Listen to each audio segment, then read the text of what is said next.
Hey, hello friends. Yeah, it's good to be here again. It's another episode of Let Us Reason Together. Okay, on this episode, I want to talk about moral education. And to be candid, moral education is one thing that I think we need to pay more attention to because of our younger generation, right? You would agree with me that a lot have gone wrong in terms of our moral structure with our young people. So you see them do unthinkable things in fashion, technology,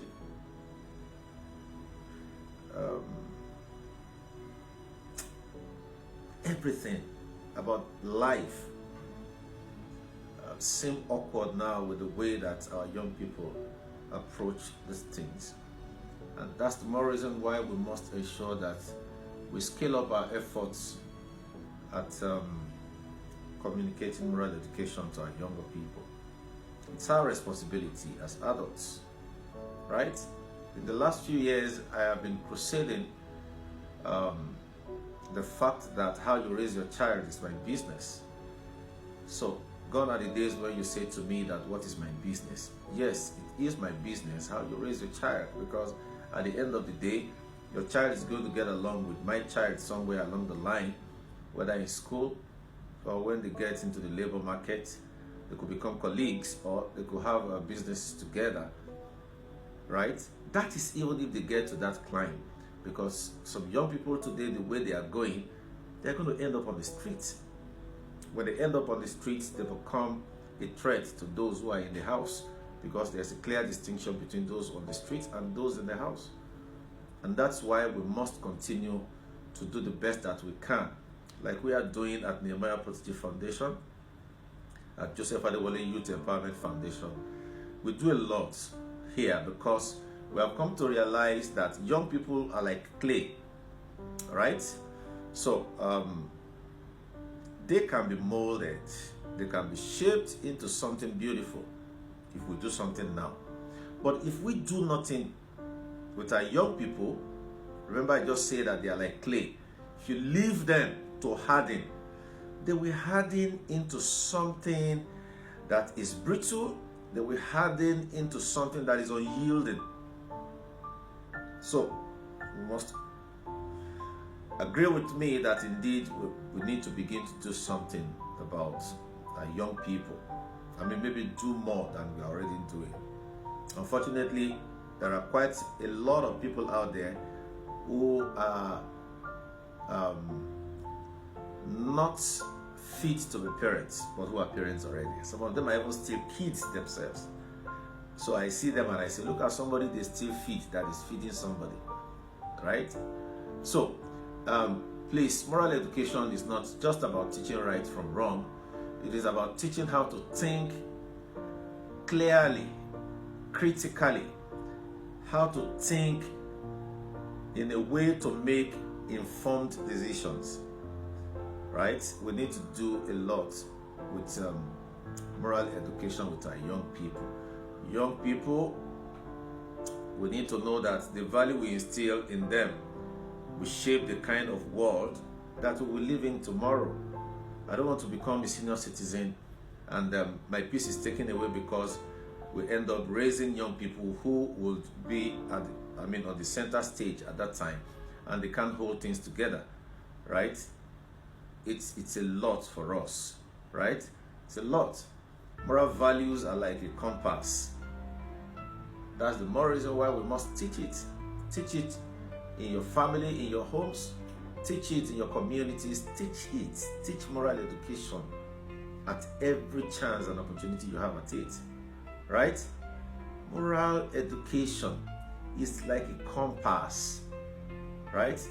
It will help to guide our young people through the challenges of life, and we keep them on the right path. We must keep doing the best that we can at it, right? So teaching value to young people is not just about passing on knowledge, it is about shaping their character. It is about helping them to become good people. We want them to become good people, right? Young people today are going to become the adults tomorrow. We will become senior citizens. So when we recline our seats and we are just relaxing in our old age, we want to see these young people today do better. They need to take the center stage and make our world a better place for all. It is very critical, it is very important, right? They need our guidance, they need our support, they need our encouragement to develop the moral values and principles that will guide them throughout their lives and will make them understand the concept of empathy that is missing in our society. It is every man for himself. No, we need to understand the role that empathy plays in our societies, and that's how we can build a vibrant society. So, I want to believe that my message is clear enough this morning. I just wanted us to reason together on this. We need to understand that youth time